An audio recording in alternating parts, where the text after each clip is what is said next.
창세기 43장. 가나안 땅에는 아직도 가뭄이 계속되었습니다. 야곱의 가족은 이집트에서 가져온 곡식을 다 먹었습니다. 그래서 야곱이 아들들에게 말했습니다. 이집트로 다시 가서 먹을 음식을 조금 사오너라. 그러자 유다가 야곱에게 말했습니다. 그 땅의 총리는 우리에게 매우 엄하게 경고했습니다. 그 사람은 너희 동생을 데려오너라. 그렇게 하지 않으면 다시는 나를 볼 수 없을 것이다 라고 말했습니다. 만약 아버지께서 베냐민을 우리와 함께 보내주시면 이집트로 내려가 음식을 사오겠지만 베냐민을 보내주지 않으시면 내려가지 않겠습니다. 그 땅의 총리가 우리에게 경고했습니다. 베냐민을 데리고 오지 않으면 다시는 우리를 보지 않겠다고 말입니다. 이스라엘이라고도 부르는 야곱이 말했습니다. 왜 그 사람에게 다른 동생이 있다고 말했느냐? 너희가 나에게 큰 고통을 주는구나. 야곱의 아들들이 대답했습니다. 그 사람이 우리와 우리 가족에 대해서 자세히 물어보았습니다. 그 사람은 너희 아버지가 아직 살아 계시냐? 너희에게 다른 동생이 있느냐? 하고 물어보았습니다. 우리는 그저 그의 물음에 대답했을 뿐입니다. 그 사람이 나머지 동생을 데리고 오라고 말할 줄을 우리가 어떻게 알았겠습니까? 그때 유다가 아버지 이스라엘에게 말했습니다. 베냐민을 우리와 함께 보내주십시오. 그러시면 지금 당장 떠나겠습니다. 그렇게 하셔야 우리가 죽지 않고 살 수 있습니다. 아버지와 우리 자식들이 살 수 있습니다. 제가 틀림없이 베냐민을 잘 돌보겠습니다. 제가 책임지겠습니다. 만약 제가 아버지께 베냐민을 다시 데리고 오지 못한다면 죽을 때까지 저를 욕하셔도 좋습니다. 이렇게 시간을 낭비하지 않았다면 벌써 2번은 다녀왔을 것입니다. 그러자 그들의 아버지 이스라엘이 말했습니다. 정 그렇다면 이렇게 하여라. 우리 땅에서 나는 것 중에서 가장 좋은 음식을 너희 자루 속에 담아가거라. 그리고 그것을 그 사람에게 선물로 주어라. 유향과 꿀을 가져가고 향료와 모략과 유향나무 열매와 아몬드도 가져가거라. 이번에는 돈도 2배로 가져가거라. 지난번에 너희 자루 속에 놓여있던 돈을 돌려주어라. 아마 실수로 그런 일이 있었던 것 같다. 그리고 베냐민을 데리고 가거라. 자, 이제 길을 떠나 그 사람에게로 가거라. 전능하신 하나님께서 그 사람 앞에서 너희에게 자비를 베푸셔서 그 사람이 시므온과 베냐민을 돌려주기를 빈다. 내 아이들을 잃어도 어쩔 수 없다. 그리하여 야곱의 아들들은 선물과 2배의 돈과 베냐민을 데리고 서둘러 이집트로 내려가 요셉 앞에 섰습니다. 요셉은 형들과 함께 온 베냐민을 보고 자기 집 관리인에게 말했습니다. 저 사람들을 집으로 데리고 가거라. 짐승을 잡아서 음식을 준비하여라. 오늘 점심을 나와 함께 먹을 수 있게 하여라. 관리인은 요셉이 말한 대로 요셉의 형들을 요셉의 집으로 데리고 갔습니다. 요셉의 형들은 요셉의 집으로 가게 되어 두려웠습니다. 그들은 이렇게 생각했습니다. 처음 이곳에 왔을 때 우리 자루 속에 들어있던 돈 때문에 이리로 끌려왔나 보다. 저 사람은 우리를 쳐서 우리를 노예로 만들고 우리 나귀를 빼앗으려 하는구나. 그래서 요셉의 형들은 요셉의 관리인에게 가서 그 집 문에서 말했습니다.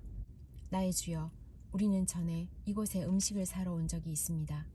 음식을 사가지고 집으로 돌아가다가 하룻밤을 묵은 곳에서 자루를 풀어보니 돈이 자루 속에 그대로 들어있었습니다.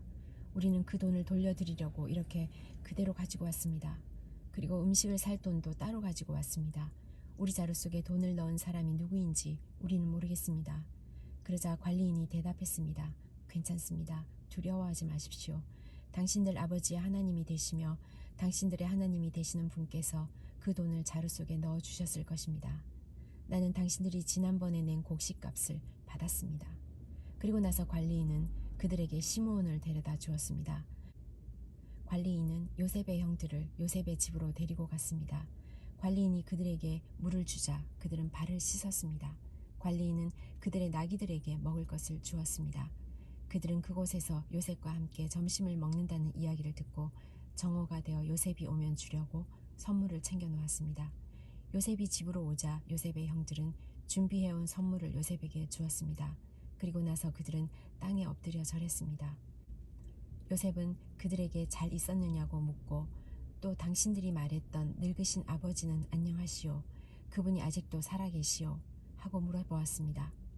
요셉의 형들이 대답했습니다. 당신의 종인 우리 아버지는 안녕하십니다. 그분은 아직 살아계십니다.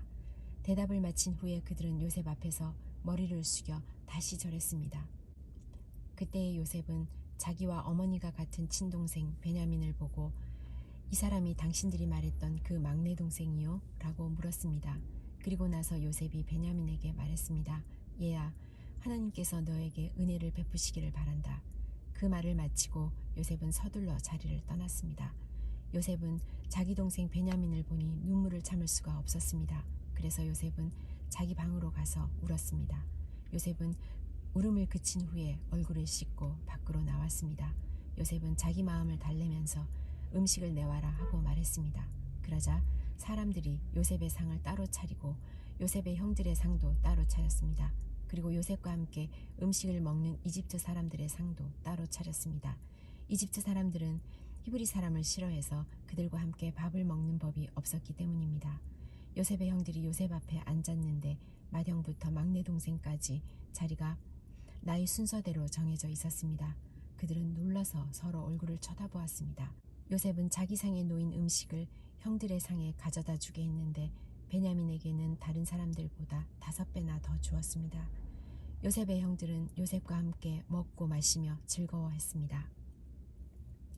창세기 44장. 그 후에 요셉이 자기 집의 관리인에게 명령을 내렸습니다. 저 사람들의 자루에 곡식을 넣을 수 있는 대로 넣어라. 그리고 그 곡식 자루 속에 돈도 넣어 주어라. 그리고 내 은잔을 저 막내 동생의 자루에 넣어라. 그리고 그 자루에 돈도 넣어라. 관리인은 요셉이 말한 대로 했습니다. 새벽이 되어 형들은 나귀를 끌고 길을 떠나게 되었습니다. 그들이 성을 떠난 지 얼마 되지 않아서 요셉이 자기 집의 관리인에게 말했습니다. 그 사람들을 뒤쫓아라. 그 사람들을 붙잡게 되면 왜 선을 악으로 갚느냐. 너희들이 훔친 잔은 내 주인이 술을 마실 때 쓰시는 잔이다. 그리고 꿈을 해몽하실 때도 그 잔을 쓰신다. 너희는 너무나 몹쓸 짓을 했다 하고 말하여라. 그리하여 관리인은 요셉의 형들을 뒤쫓아가서 요셉이 하라고 한 말을 그들에게 했습니다. 그러나 요셉의 형들이 관리인에게 말했습니다. 왜 그런 말씀을 하십니까? 우리는 그런 일을 할 사람들이 아닙니다. 우리는 우리 자루 속에 있던 돈도 당신에게 다시 돌려주었습니다. 우리는 그 돈을 가나안 땅에서 다시 가지고 왔습니다. 그런 우리가 당신 주인의 집에서 은이나 금을 훔칠 리가 있겠습니까? 만약 그 은잔이 우리들 중에 누구의 자루에서 나온다면 그 사람을 죽여도 좋습니다. 그리고 우리는 당신의 노예가 되겠습니다. 관리인이 말했습니다. 당신들 말대로 하겠소. 하지만 은잔을 훔친 사람만 내 종으로 삼을 것이요. 다른 사람들은 그냥 가도 좋소. 그리하여 모든 형제들이 서둘러 자루를 내려서 풀었습니다. 관리인이 맏형에서 막내 동생에 이르기까지 한 사람씩 자루를 살펴보았습니다. 관리인은 베냐민의 자루 속에서 은잔을 찾아냈습니다. 형들은 너무나 슬퍼서 자기 옷을 찢었습니다. 그들은 자루를 나귀에 다시 실은 뒤에 성으로 돌아갔습니다. 유다와 그의 형제들이 요셉의 집으로 돌아왔을 때 요셉은 집에 있었습니다. 그들은 요셉 앞에서 땅에 엎드려 절했습니다. 요셉이 그들에게 말했습니다. 어찌하여 이런 일을 저질렀느냐? 나 같은 사람이면 이런 일쯤 점을 쳐서 다 알아낼 수 있다는 것을 몰랐느냐? 유다가 말했습니다. 총리님께 무슨 말씀을 드릴 수 있겠습니까? 그리고 우리에게 죄가 없다는 것을 어떻게 보여드릴 수 있겠습니까? 하나님께서 우리의 죄를 드러내셨습니다. 그러니 이 잔을 훔친 베냐민뿐만 아니라 우리 모두가 총리님의 종이 되겠습니다. 그러나 요셉이 말했습니다. 그런 일은 내게 있을 수 없다. 오직 은잔이 그 짐 속에서 발견된 사람만이 내 노예가 될 것이다. 나머지 사람들은 자유롭게 너희 아버지에게로 돌아가도 좋다. 그러자 유다가 요셉에게 나아가서 말했습니다. 총리님께 한 말씀 드릴 테니 허락해 주십시오. 제발 저에게 노여워하지 마십시오. 총리님은 파라오만큼이나 높으신 분입니다. 전에 저희가 여기 왔을 때 총리님은 너희에게 아버지나 다른 형제가 있느냐 하고 물어보셨습니다. 그때 저희에게는 늙으신 아버지가 계십니다. 그리고 동생도 있습니다. 저희 동생은 아버지가 늙으셨을 때 낳은 아들인데 저희 막내 동생의 형은 죽었습니다. 그래서 그 막내 동생은 그 어머니의 마지막 남은 아들이 되었습니다. 우리 아버지는 그 아이를 매우 사랑하십니다. 라고 대답했습니다. 그러자 총리님은 저희에게 그 동생을 나에게 데려오너라. 그 사람을 보고 싶다 하고 말씀하셨습니다. 우리는 총리님께 그 어린아이는 자기 아버지를 떠날 수 없습니다. 만약 그 아이가 아버지를 떠나면 아버지는 돌아가시고 말 것입니다. 라고 말씀드렸습니다. 하지만 총리님은 너희 막내 동생을 데리고 와야 한다. 만약 동생을 데려오지 않으면 다시는 나를 못 볼 줄 알아라 하고 말씀하셨습니다. 그래서 저희는 저희 아버지에게로 돌아가서 총리님께서 말씀하신 그대로 말씀드렸습니다. 얼마 뒤에 저희 아버지께서 다시 가서 곡식을 좀 사오너라 하고 말씀하셨습니다. 그래서 저희가 아버지께 말씀드렸습니다. 막내 동생과 함께 가는 것이 아니라면 갈 수 없습니다. 막내 동생을 데리고 가지 않으면 총리를 만날 수 없을 것입니다. 그러자 제 아버지께서 저희에게 말씀하셨습니다. 너희도 알듯이 내 아내 라헬은 내게 두 아들을 낳아주었다. 그런데 한 아들은 나를 떠났다. 나는 그 아이가 틀림없이 들짐승에게 찢겨 죽었다고 생각한다. 그 아이가 나를 떠난 뒤로 나는 그 아이를 한 번도 보지 못했다. 그런데 너희가 이제는 이 아이마저도 내게서 빼앗아 가려고 하는구나. 이 아이에게 어떤 좋지 않은 일이 일어날지 모른다. 그렇게 되면 나는 죽을 때까지 슬퍼하게 될 것이다. 그러니 저희가 그 막내 동생 없이 집에 계신 아버지께 돌아가면 어떤 일이 일어나겠습니까? 저희 아버지에게 그 아이는 무엇보다도 가장 소중한 아들입니다. 아버지께서 만약 그 아이가 저희와 함께 오지 않는 것을 아신다면 아버지는 돌아가실 것입니다. 그렇게 되면 저희는 아버지를 돌아가시게 한 죄인이 되고 맙니다. 저는 아버지께 그 아이를 무사히 돌려보내드리겠다고 약속했습니다.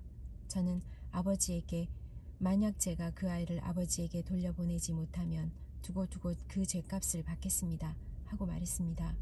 그러니 제발 저를 남겨두어 종으로 삼으시고 그 아이는 형들과 함께 집으로 돌아가게 해주십시오.